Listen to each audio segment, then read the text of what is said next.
Hi, I'm Mark Edwards. Welcome to Travelogue and welcome to our Taiwan series. In this episode, we're going to be taking in a little bit of culture and a little bit of history as we head from central Taiwan all the way down to the southernmost tip, taking in Tainan and Kaohsiung on the way.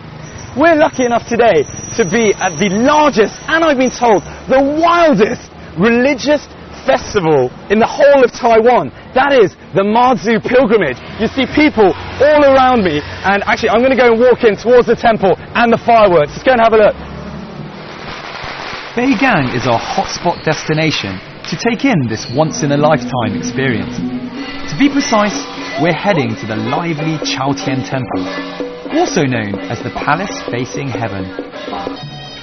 Visited by no fewer than 3 million people every year, this is one of Taiwan's most important religious sites. Its fame rests on something it was built to enshrine, an image of the goddess Mazu, the goddess of the sea who protects seafaring people.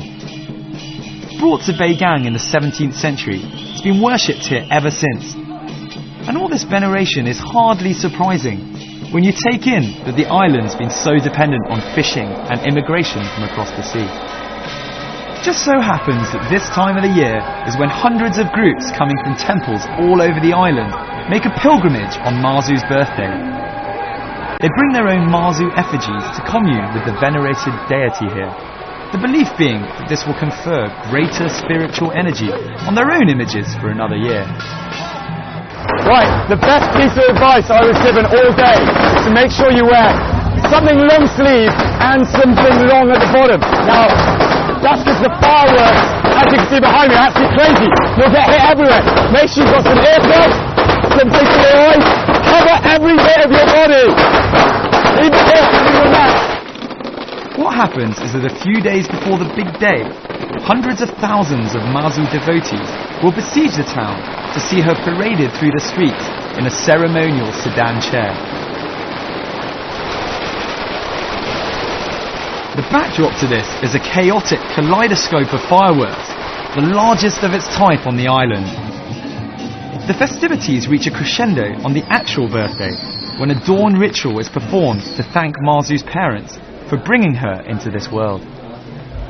One version of the Mazu story has it that she was a real woman named Lin Monyang, who was born in 960 AD and spent her whole life in selfless devotion, guiding ships into harbour and saving seafarers from drowning. So on this very day, people from all over the world who are Mazu worshippers will come back to their particular region, and in this region is where all the smaller branches will make their way to the main temple where we were before. So it really is an international day, full of fireworks. In many ways, it's hardly what you'd expect from a religious festival. It's bright, it's colourful, and it's loud. More akin to the carnival in Rio. There's a real feeling of camaraderie here, as well as the sense that you're continuing a time-honoured tradition. If you've ever wondered what it would be like to experience the colour and religious fervour of a medieval pageant, then the Beigang Mazu Festival is for you.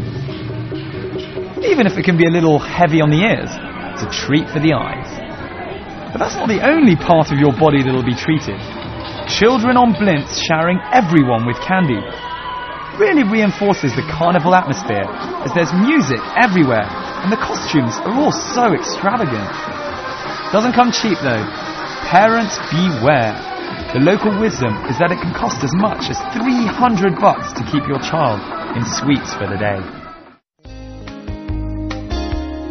Right, it's time to get out of here before everyone's teeth have rotted off completely in a haze of sugary heaven. Onto somewhere a little quieter.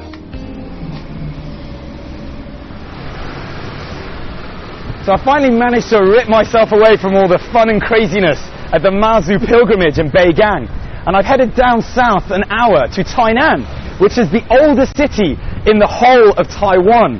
It's got around 400 years of history, and I've been told that tradition permeates the entire place. So we've got lots of little streets and traditional culture everywhere. Tainan is the island's fourth largest city, with a population of just over 750,000 people. It wasn't always that way. For more than 200 years, from 1661 to 1887, Tainan was Taiwan's capital and the cultural and commercial centre of the island. These days, Tainan is regarded as one of Taiwan's most socially progressive cities. Modern, but clean and cultured, where a 21st century social scene is combined with deep respect for history and tradition. Just lose yourself in the maze of narrow lanes, courtyards and garden walls that embrace hundreds of shrines and temples, and you'll quite literally be able to touch history. So I'm actually touching a piece of Taiwan history right here.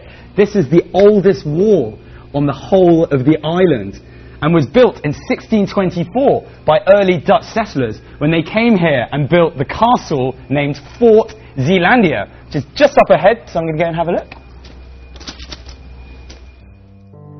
Anping is the oldest part of Tainan. It's also one of the oldest non-indigenous settlements on Taiwan. Back in 1624, it was where the Dutch established a settlement that they called Fort Zeelandia. But their stay was only brief, because 38 years later, Koxinga turned up and drove them out. Koxinga, also known as Zheng Chenggong, was a Ming dynasty general who landed here with 25,000 soldiers, and is generally recognized as kick-starting a Chinese cultural renaissance on the island. He's eulogized as the only Han general to inflict a major defeat on a colonial Western power. Another tribute to this much-admired hero is found at the Chukkan Towers, which served as Koxinga's first headquarters. But boring admin centre it is not. It's a pleasant compound with delicate streams and gardens to relax you. Within, you can see a fine visual representation of Koxinga sailing across the Taiwan Strait. But it's not all about war. It became an international business port soon after, and you can still see some of the remains today.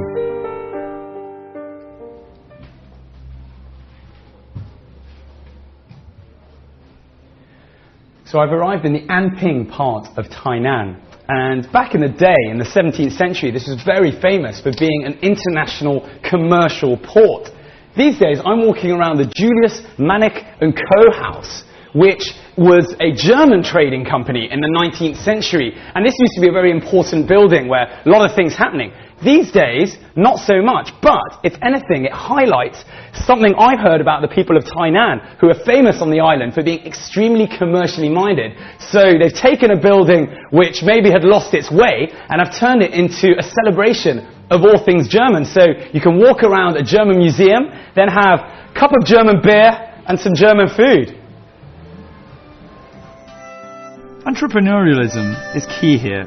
And there's a saying in Taiwan that a man with a wife from Tainan is fortunate, as 9 girls out of 10 come from a rich family. Fact is, Tainan has a reputation for producing great businessmen down through the centuries. Tainan is also home to the building that is considered Taiwan's spiritual centre, the Confucian Temple. Dating from 1666, it's one of the most charming and peaceful places in the city. Here, young and old alike come to enjoy some quiet time. The temple is Taiwan's leading centre of education on the teachings of Confucius. It's also the centre of a whole variety of activities. We stumbled on an intimate concert, which just goes to show that people in Tainan take their pleasure just as seriously as they do their spiritual well-being.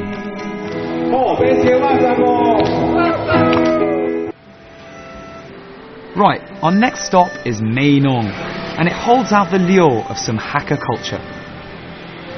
90% of Meinong's population claim Hakka ancestry, and the majority still speak their traditional language. The Hakka are famous for their food, and also for being thrifty, hard-working, and living in close-knit communities where there's a strong sense of shared ancestry. 你好，你好，我叫马克。Mark. Mr. Xiao. Oh, do you speak English? Yeah. And where are you from? Are you from Meinong or? Yeah, we are traditionally staying in Meinong. In Meinong. Father-in-law, they are staying here.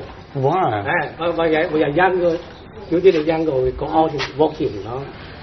So I stay in the Air Force. Air company. In the Air Force, okay.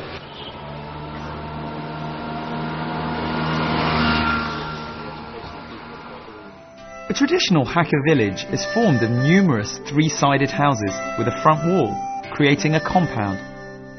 Each family compound will have an ancestral hall, come meeting hall.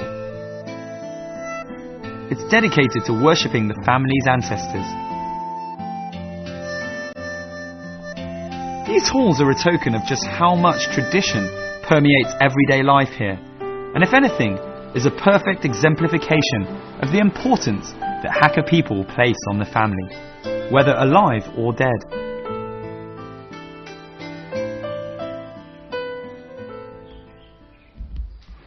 Alright, been looking for this place. It's called the Sacred Word Tower. Now, in Hakka culture, education and words in particular are sacred. It's one of the most important things. So anything that's been written on, has characters or words, handwritten or printed, cannot be disposed of in a casual manner. When in Rome, do like the Romans, so this is yesterday's schedule, don't need it.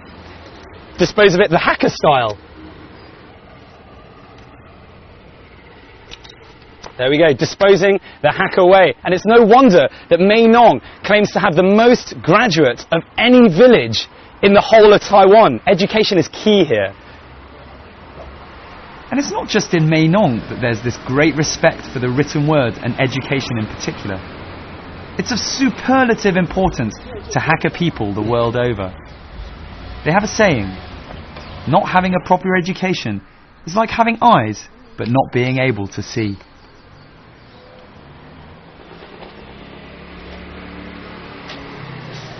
Right. Yeah, I think I've got the right place. Whenever you come to the slightly less well-known villages like this one, bring a little guidebook. It's very useful. I found number 177. Let's go and have a look. 哎，你好，你好，这个是谁进来的商店吗？你很有名，在我的书，是你的名字，所以太不清楚，但是是你的名字，所以我来看，见过你。 Master tailor Shinji Lai was born in 1909. In 1930, he opened this shop, making traditional blue Hakka clothes. He passed on all of his expertise to his son and daughter-in-law, who are continuing the business. And it's a splendid way of keeping tradition alive. Much of the appeal is in the symbolism, which is inextricably linked to the way the clothes are designed, as the owner explains. 客家人参里面这个是像这个这个叫做栏杆。栏杆里面它有3个吉祥物，第一个是太阳，第二个是蝴蝶，第3个是松柏。太阳，它本身就是告诫我们的子孙，就是入出而作，入肉而息。蝴蝶它本身是围绕在我们身边最美丽的动物。 蝴蝶它本身它也是象征的一个生命力的周延，松柏树就是坚韧不拔那个精神。 Another of Mae Nong's claims to fame is the exquisite oil paper parasols made here in their traditional Hakka cultural village. It originated in 1924, where local folklore has it that a Mae Nong businessman visiting the Hakka stronghold of Chaozhou in Guangdong province came across a small shop selling umbrellas. Impressed by what he saw on display, he brought this form of Hakka culture back to Mae Nong. The character for umbrella in Chinese somewhat typifies the Hakka way. You can spot a family living happily together. To this day, mostly thanks to being a good gift, the Hakka umbrella culture still lives on. Finally, it's time to head to the sea. Kaohsiung, Taiwan's second city, is 40 kilometers southwest of Mae Nong.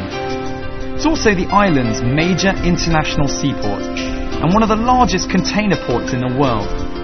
Talk about a city of superlatives.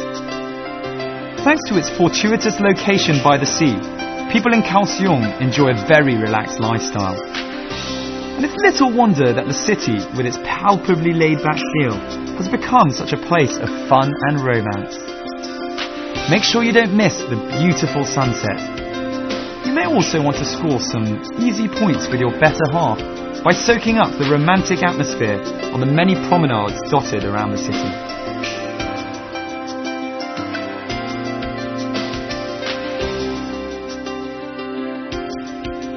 And if none of that works, then it's time to call in the reinforcements. Time to get on the love boat. Okay, so the love boat might seem a little cheesy at first. But those of you who've been on the Bateau Mouche in Paris will know how rewarding these trips can be. Well, Paris probably has the edge in terms of the sights you can see from the river. But Kaohsiung definitely gives it a run for its money in the romantic states, helped by the light aromatic sea breeze drifting along with you.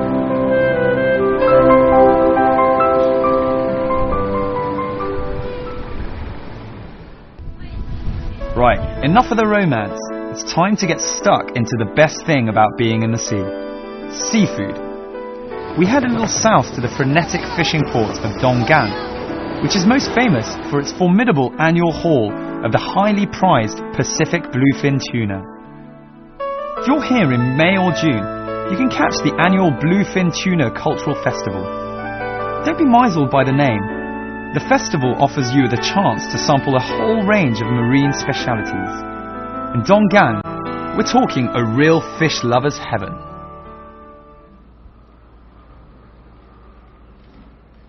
So I've arrived at Donggan, a town famous for having extremely fresh fish. Now its number one celebrity resident fish is the bluefin tuna.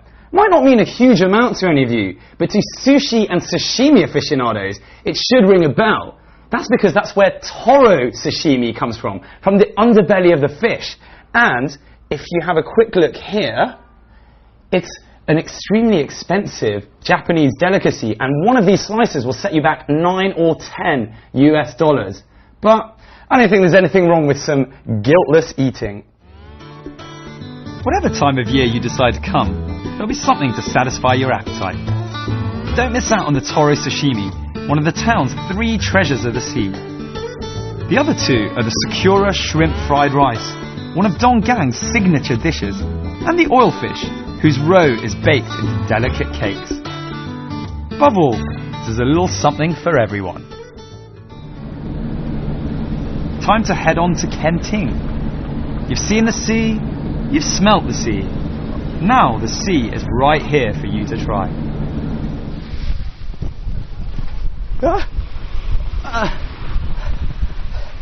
Woo! So I finally made it down to Kenting. And, you know, I was in Kaohsiung before, I could see the sea, couldn't quite touch it. Here, this is the island's premier sand, beach, sea resort, and I'm going to go for a dip, see what it's like.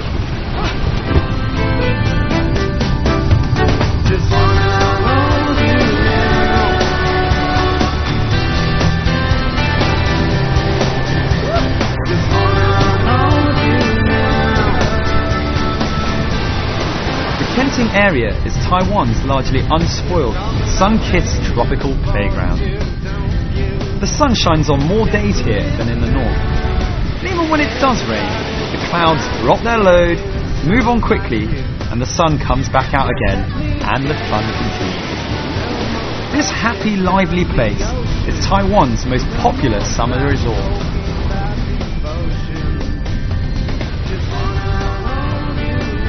Kenting is well geared up for the tourist market, with a whole range of leisure activities on offer, as well as lots of places to stay. There are 5-star hotels with their own private strips of white sandy beach and stunning sea view rooms. You can also find cozier, more intimate hostels and bed and breakfasts. Whatever your budget is, Kenting's got it.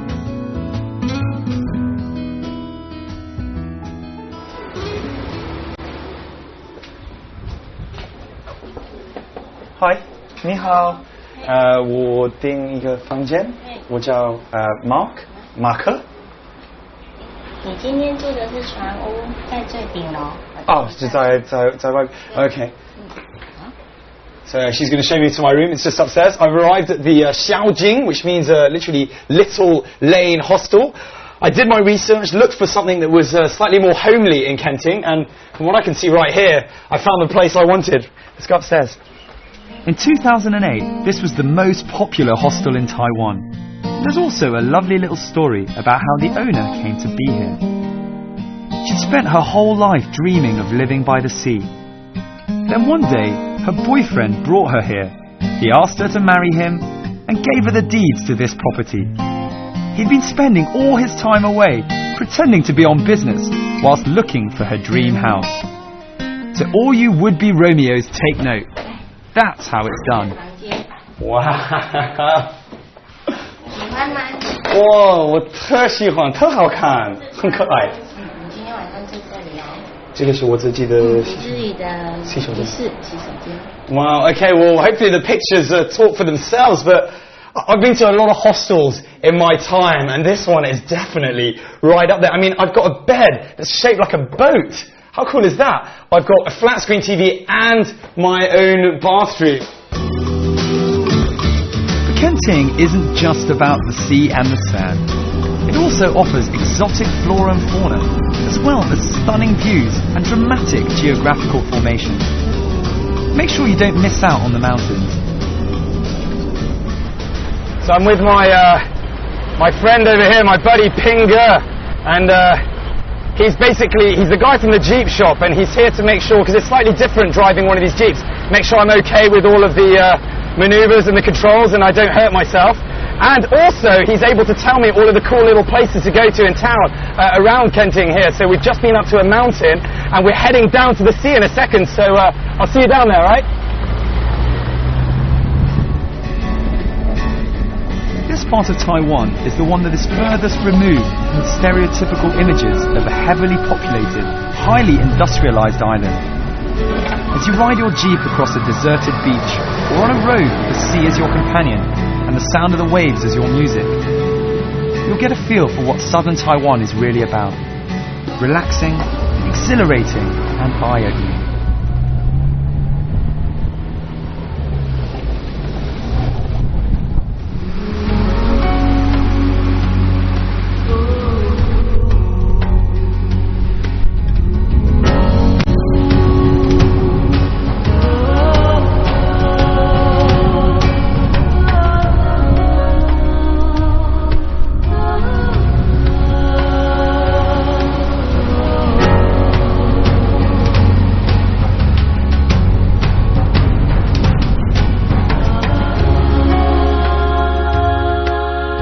This is the sign that you've hit the southernmost tip of Taiwan, the lighthouse.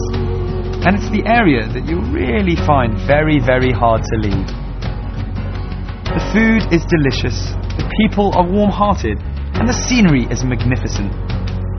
And of course, there are loads of beaches. There's not much else you could really ask for, except for an extension to your holiday.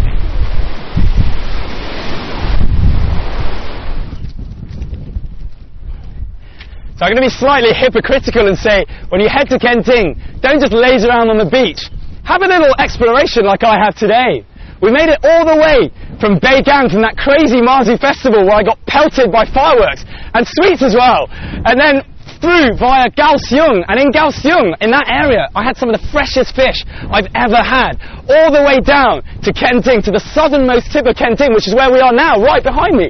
On the right we have the Pacific Ocean, and on my left we have quite far away over there, the South China Sea. Unfortunately, all good things must come to an end. I hope you've enjoyed the last half an hour. It's not the end of our trip around Taiwan, there's still so much for us to discover. But I'm Mark Edwards, and I'll catch you very soon on another episode of Travelogue.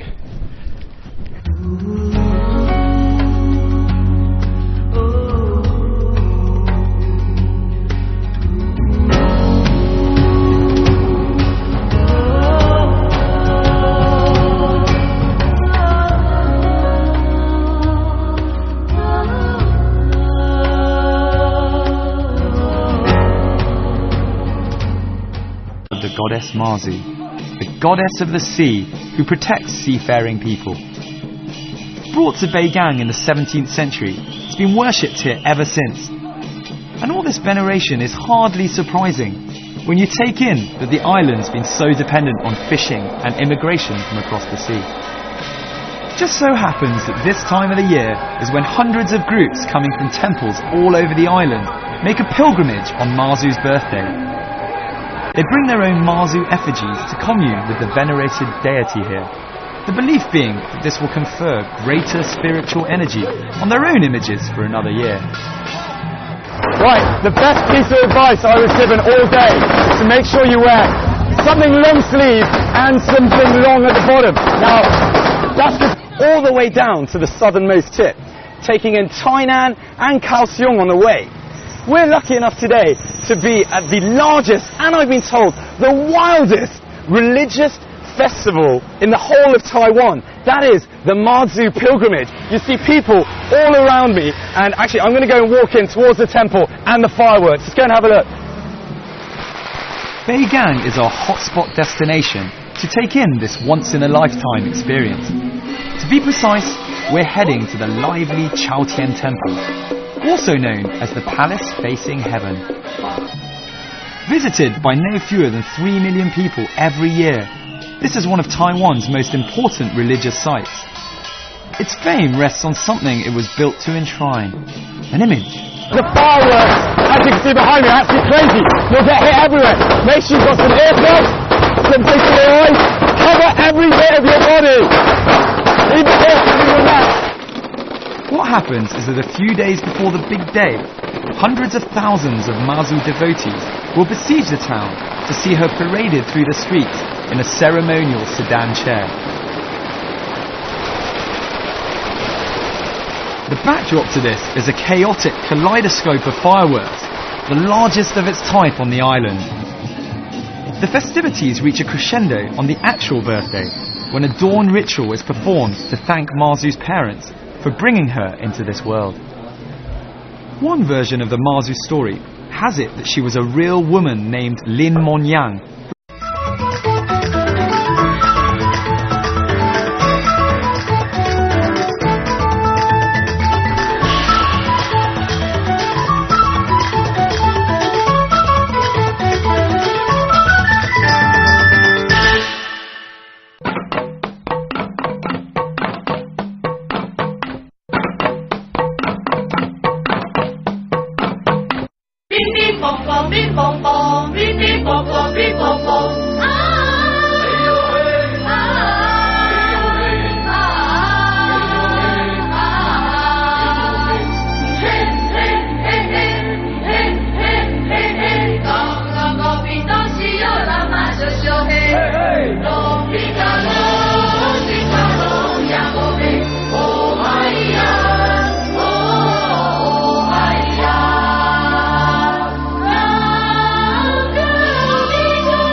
Hi, I'm Mark Edwards. Welcome to Travelogue and welcome to our Taiwan series. In this episode, we're going to be taking in a little bit of culture and a little bit of history as we head from central Taiwan